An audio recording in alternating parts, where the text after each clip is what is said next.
¿Utilizas tu conocimiento católico cristiano para confrontarte, para pelearte, para entrar en divergencia con otros hermanos de otra denominación cristiana? Y lo peor aún, que te justifica utilizando lo que decía en 1 de Pedro capítulo 3, donde todos nosotros tenemos que defendernos de cualquiera que nos pida razón de la esperanza que tenemos interiormente.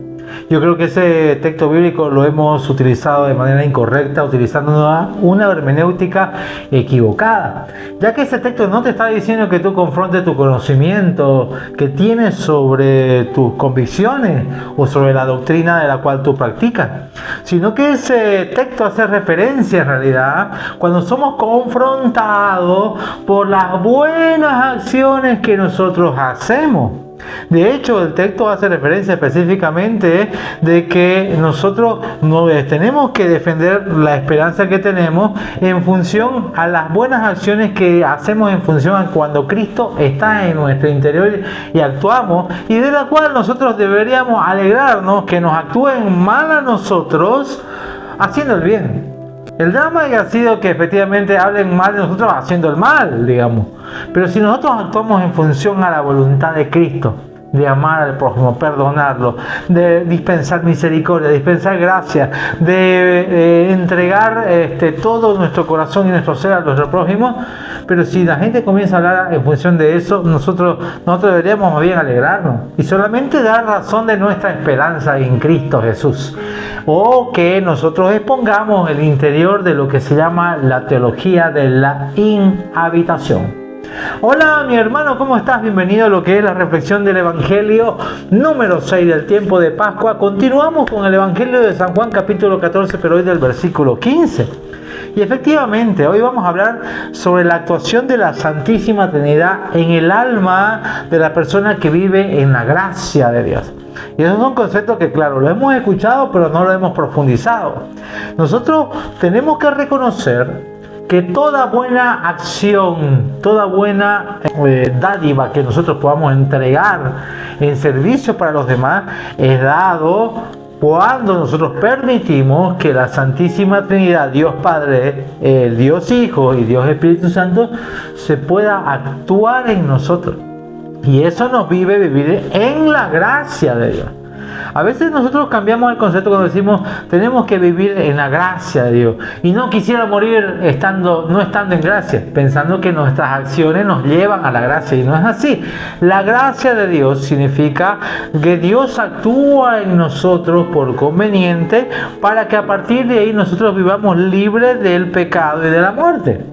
Esto es lo que se llama en la teología de la inhabitación.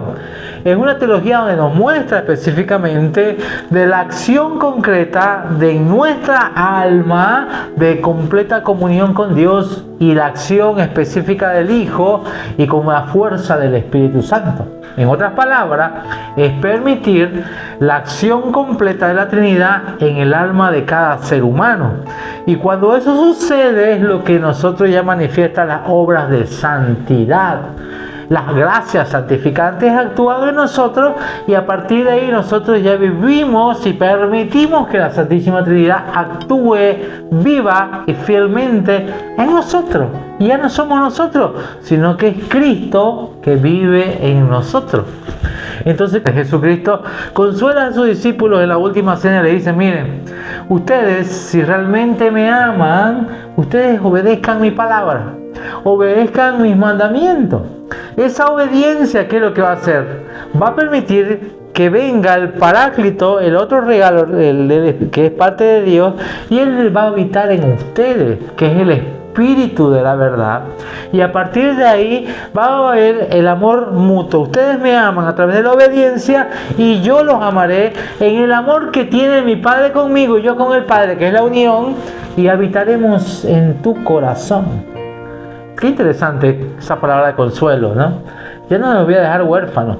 ¿Y cómo podemos decir Jesús nos va a dar huérfanos si Él nos dijo que éramos sus hermanos? No, ¿por qué? Porque ahí muestra la divinidad, la unión de Jesús con el Padre completamente.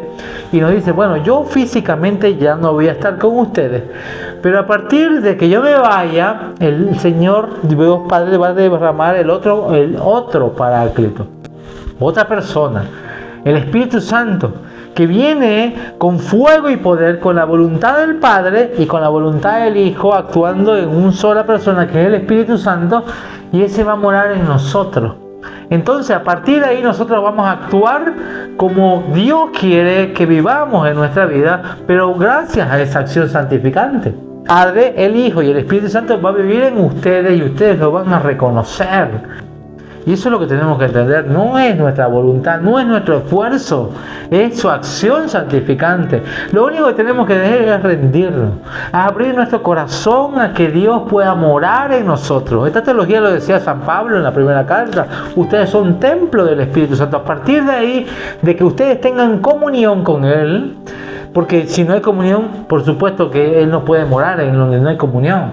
Si tú tienes comunión con Él, a partir de ahí, Él comienza a vivir, porque Él está vivo. Dice, no, yo estoy vivo y ustedes también estarán vivos por ese amor que han recibido del Padre, y a partir de ahí ustedes van a actuar como conviene. Eso se manifestó claramente. Si vemos en la primera lectura, en los Hechos de los Apóstoles, cuando con Esteban comenzaron a predicar en el pueblo samaritano, en el pueblo idólatra, en el pueblo alejado de Dios, porque a lo que hacía Esteban, predicaba con poder y fuego. Sus milagros o sus signos eran tan maravillosos que causaban alegría en los que los recibían. Muchos se convirtieron por el fuego interior de la Santísima Trinidad que vivía en Esteban. Todo lo que hacía era para conversión. Y obviamente recibían posteriormente, a través de la imposición de las manos de los apóstoles, el Espíritu Santo, que eso sellaba por completo. Esa predicación que recibían le daba el punto de inflexión en su vida, y con el fuego del Espíritu Santo en la imposición de manos, a partir de ese momento ya estaban completos para vivir la vida eterna en la tierra. Y es que tiene mucho que ver esto de la teología de la inhabitación con vivir ya el reino de los cielos, que nuestras almas ya disfruten y saboreen la presencia, vivir con y en Dios en el interior de cada uno de nosotros.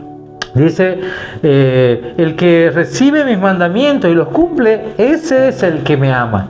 No solamente tiene que ver con un amor sentimental o emocional, tiene que ver con decisión, con voluntad. Yo entrego mi voluntad a obedecer. Quizá muchas veces no lo entienda, pero yo confío en ese amor.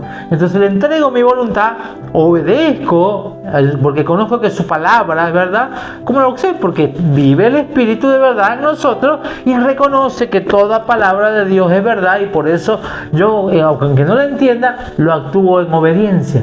Entonces a partir de ahí usted dice el Señor, no, entonces yo te amaré como el amor que he recibido del Padre, y ese el que me ama será amado por mi Padre, y yo también lo amaré y Él me amará. Entonces va a haber un amor mutuo. Yo entrego mi amor en obediencia y Él viene y entrega su amor con la presencia de la Trinidad en mi corazón. Entonces, si ahora analizamos la segunda lectura, vemos claramente que Pedro hablaba de esto, de la vivencia de la Trinidad, y a partir de la vivencia de la Trinidad nosotros glorificamos a Cristo. Entonces nosotros ya damos razón de nuestra esperanza con acciones buenas, y cuando nos toque, por ejemplo, agarrar y enseñar qué es la esperanza que tenemos, lo hacemos con docilidad, con amor y con misericordia, y no como hoy lo hacemos, ¿no? Hoy confrontamos, hoy quizás hasta hablamos de memoria, ni siquiera vivimos la experiencia de lo que predicamos, y lo que hace es confrontar, dividir, charlas que llevan a la desviación y a la división de la iglesia. Hoy tenemos que reconocer que la Santísima Trinidad tiene que obrar en nosotros a través de nuestra rendición interior, y a través que nosotros le permitamos que viva por completo. Yo, como mayordomo de mi vida, entrego mi comunión con Él, y la Santísima Trinidad actúa con el Padre, que da vida, el Hijo que me impulsa, y el Espíritu Santo que me da la fuerza para actuar lo que la palabra de Dios quiere para nosotros. Entonces, los mandamientos ya no son carga. Simplemente yo dejo que Dios viva en mí a través de la Trinidad, y a partir de ahí yo hablo y hago lo que la palabra de Dios me dice. Y ya no es ninguna carga, no es ninguna culpa, no es ningún esfuerzo, es permitir que Dios more en nosotros. Somos templo de su Espíritu, y la verdadera vida cristiana no es una vida aburrida, sino es vivir la eternidad o la vida eterna aquí en la tierra a través de la gracia santificante. Que el Espíritu Santo hoy te llene de fuerza y poder, y que seas bendecido en el nombre del Padre, del Hijo y del Espíritu Santo. Amén.